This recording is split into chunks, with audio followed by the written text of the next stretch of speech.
300 personnes étaient rassemblées à la salle Nantes-Nord ce jeudi soir pour la venue du secrétaire général du mouvement En Marche. À l'ordre du jour, la présentation du programme d'Emmanuel Macron, candidat à l'élection présidentielle. Benoît Balti. Bonjour la Loire-Atlantique, on a dépassé les 5000 aujourd'hui. Donc maintenant je compte sur vous, dans les 15 jours c'est 10 000. Vous vous débrouillez comme vous voulez. Et 15 jours après cette vidéo postée sur Facebook, on n'a pas encore les 10 000, mais le mouvement En Marche compte 5 400 adhérents en Loire-Atlantique. Certains avaient fait le déplacement ce jeudi soir à Nantes pour un rassemblement.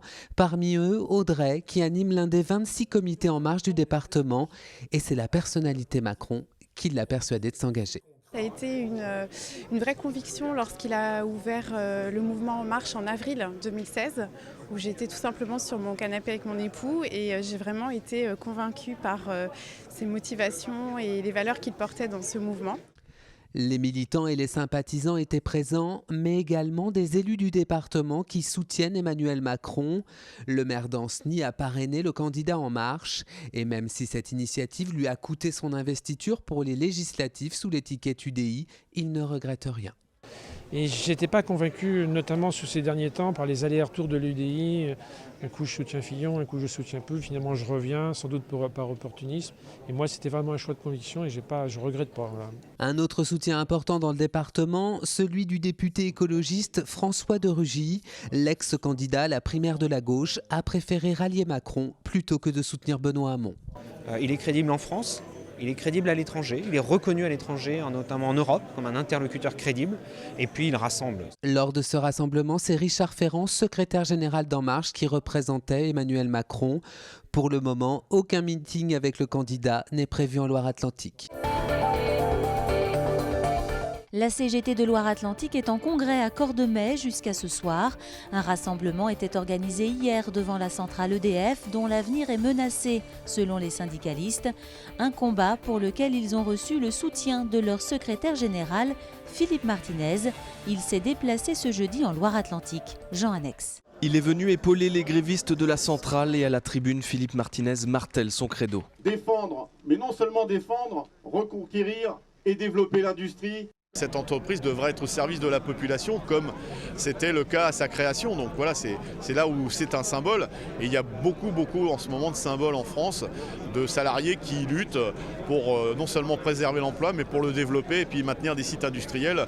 Après des semaines de mobilisation, le déplacement du secrétaire général de la CGT est un moment important pour les militants locaux. C'est vrai que c'est très galvanisant pour nos camarades qui sont en lutte de voir que le national vient les soutenir, c'est toujours très réconfortant. Selon la CGT, la Loire-Atlantique a perdu 1000 emplois industriels par an entre 2008 et 2013. Et face à la fermeture programmée des 2 tranches fioul de la centrale de Cordemais en 2018, la CGT se dit déterminée à stopper l'hémorragie. On arrivera à tenir jusqu'au bout et à arriver à nos revendications. C'est-à-dire un projet industriel, une reconnaissance à la hauteur de nos efforts. On est dans une bataille forte pour la défense de l'industrie, la reconquête industrielle, puisqu'on sait que l'industrie a perdu beaucoup d'emplois ces dernières années, notamment en Loire-Atlantique. En attendant la reprise des négociations, les grévistes planchent sur un projet industriel d'avenir pour la centrale de Cordemais. Il sera dévoilé dans quelques jours à la direction de la centrale et aux acteurs politiques locaux. Un plan destiné à préserver les 700 emplois directs et indirects du site.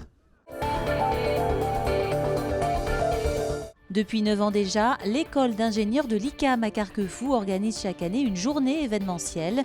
L'objectif est de faire connaître les métiers de l'ingénierie au grand public. C'est le printemps de l'ICAM. Claire Villalon. Apprendre à manager une équipe ou à construire un bar, c'est le défi que se lance chaque année la centaine d'étudiants en 3e année de l'école d'ingénieurs de Carquefou. Ils travaillent pendant un an pour organiser le printemps de l'ICAM. Le printemps de l'ICAM est un événement qui fait partie de notre formation. C'est du temps bénévole. Dans le sens où nous n'avons pas de créneau prévu dans nos emplois du temps pour préparer cet événement.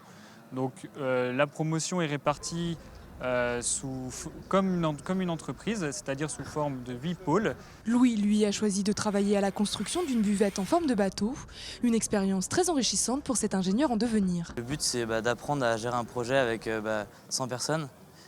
Ça nous apporte beaucoup parce que c'est des projets qu'on fait très rarement, notamment ce genre de construction.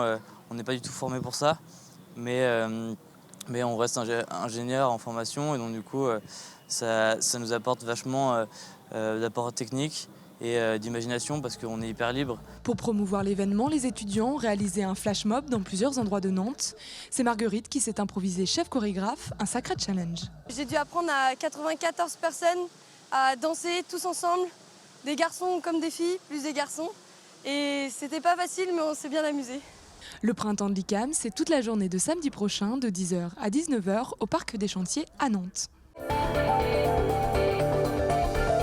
La Grande Braderie de Nantes débute ce vendredi dans les commerces du centre-ville. Ce samedi, c'est directement dans la rue que les bonnes affaires se dénicheront. Comme chaque année, la foule est attendue et pour aider au stationnement, la ville mettra à disposition un parking sur le cours Saint-André. Mais attention, il sera payant et au tarif fort, celui de la zone rouge.